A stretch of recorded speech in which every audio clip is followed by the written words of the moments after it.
Hi, welcome to this Tuesday with Michelle. This is your girl Michelle bringing you the hottest content this Tuesday.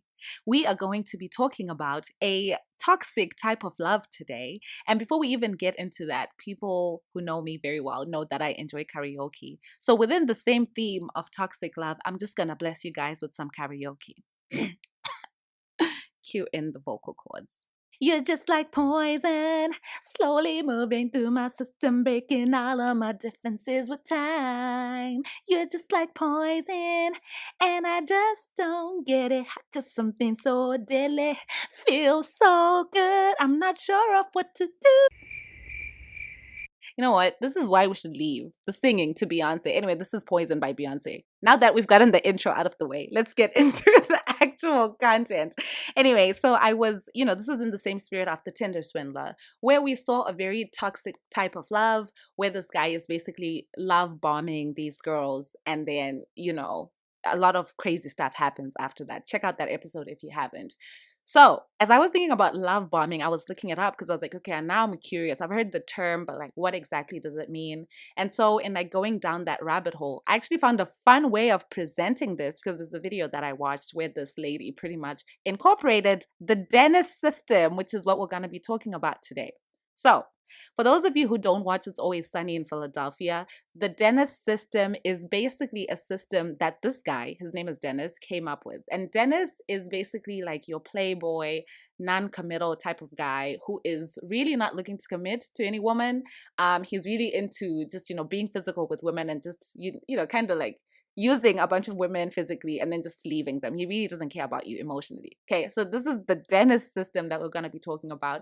And as I go through it, the whole point is to kind of make people realize that there are some people who are toxic in this way. And so it would be helpful if you can tell the signs from a distance so that you don't have to get to the S part of the Dennis system.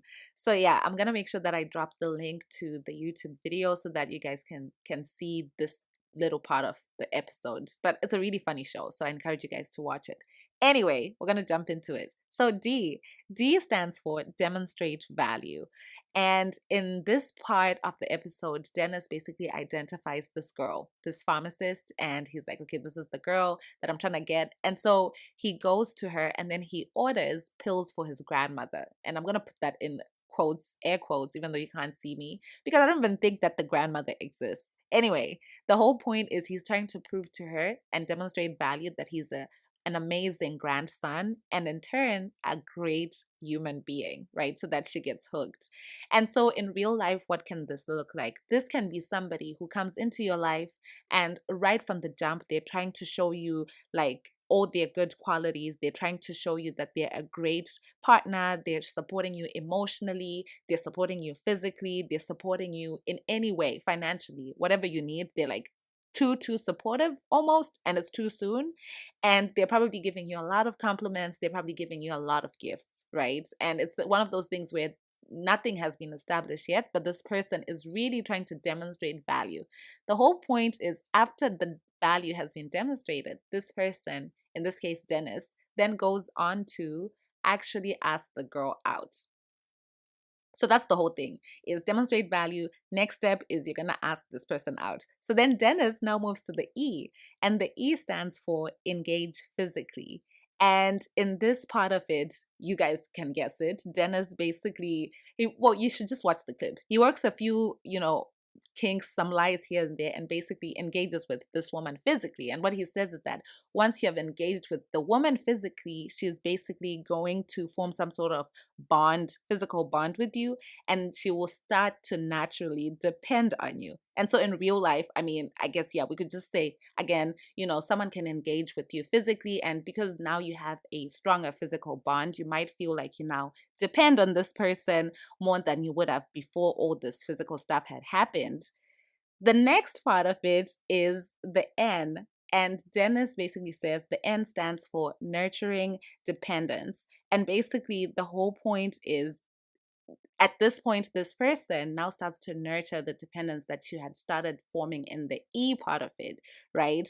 And cultivate it. So in the episode, what Dennis does is he actually creates the situation. It's such a funny show, guys. Anyway, he creates the situation where he pretends he's like, oh, you know what? Like, you can actually slash the girl's tires. So then if you slash the girl's tires, she's going to depend on you, right, to give her a ride. Obviously, the girl doesn't know that you're the one who slashed the tires. But, like, you basically create the situation for this person to depend on you, right? So slash their tires or in the episode 2, he creates a whole scenario where he pretends to be a crazy neighbor to this girl who's harassing her, right? And the whole point is this girl then calls Dennis up and looks for that support, like the emotional support or the, oh my gosh, I'm distressed. And Dennis then shows up to support this girl.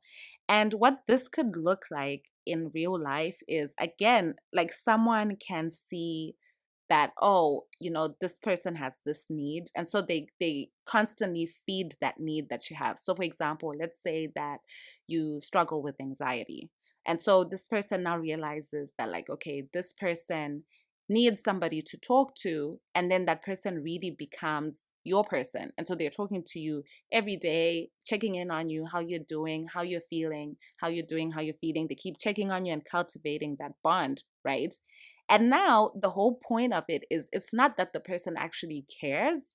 They're just making sure that they established full dependence, where you are now fully dependent on this person and you feel like you can't survive without them.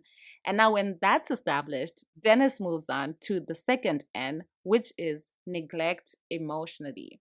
So at this point, this person realizes that, yes, I have you where I want you. And so they actually start to pull back. And at this point, Dennis talks about canceling all the plans or reservations you could have made. They stop taking your phone calls. They stop, responding to your texts. They stop giving you the attention that they were giving you, right? So in other words, this person then completely stops being available, emotionally, physically, whatever you call it. The twisted part is Dennis then says that at this point she'll then start questioning her self-worth and her self-esteem. And again, this is the place where, this narcissistic person wants you to be, right? Where you are now just like self going through this whole self-doubt, worth issue that you never had before, right? And when you've now gone through all the stress, like you've really felt the void that this person has gone, we move on to the I. And the I stands for inspire hope. And this inspire hope is basically when you have somebody who has been MIA. So in this case, Dennis has been MIA. He hasn't talked to this girl, hasn't been picking up her calls. And then he sends that text, or he shows up outside the apartment saying, I'm so sorry that I haven't been there for you. I'm so sorry, like, forgive me. And in real life, this could look like somebody coming to you constantly, right? It could be somebody you broke up with. It could be someone who, you're going through like some sort of situationship with, or even a relationship. Some relationships are just toxic, right? This person comes back and they're just basically saying, forgive me, I won't do it again. And they're saying all these things that you want to hear. And then the next thing is the hope is inspired and you take that person back, right? So you think, oh gosh, everything is now good. And the crazy part too is, I think I was reading about it somewhere where it's like, there's some hormone where basically this person just comes and gives you that little bit of, when you really want somebody to text you and then they aren't texting you and then they text you, and even though they haven't texted you in like a really long time, you get that excitement or that, you have that sigh of relief, like, oh my gosh, whew, at least everything is still good, right? So this person has you basically on a hook where you're just waiting for them to give you, they become a drug to you, right? Where it's like you feel like, oh my gosh, I can't survive. And then they just come and they give you a little bit. And then now you feel like everything is good.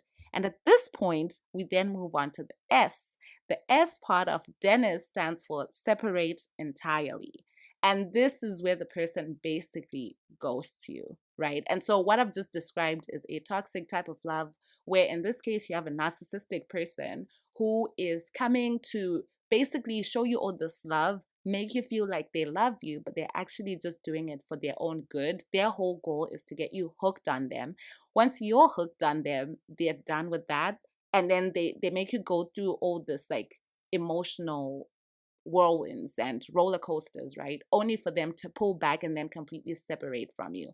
So yes, I just wanted to say this because there are a lot of narcissists out there, and so it's just good to look out. And again, this was a D.E.N.N.I.S system. In this case, it was a guy who was showing us the system, right? But there are definitely also narcissistic women. So for both men and women listening to this podcast, I think it would be good to just be aware of certain signs.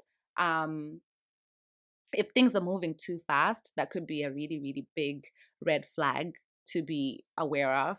If you feel like someone is not consistent, right? Like they're in and out of your life. They say the right things, and just when you take them back or you think everything is good, it's basically a yo-yo, right? It's like an up and down. Things are just not constant.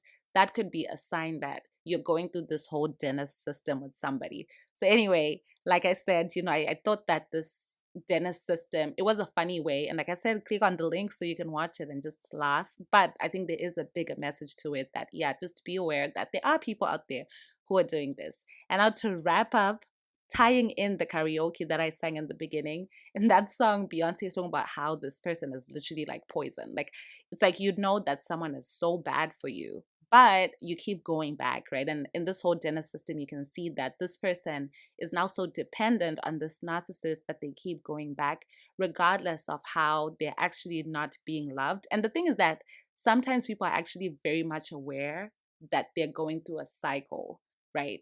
And so even though they're aware that this person doesn't love me, they keep going back. So it's literally like what Beyonce is saying in the song, where it's like you're poison and I just don't get it, right? I don't get how something so deadly could feel so right. Anyway, thought I would share this with you guys. I thought it was very, very interesting to tie that whole love bombing concept, the D.E.N.N.I.S system, and narcissists together. Take care, you guys, and look forward to this Friday's episode. Bye.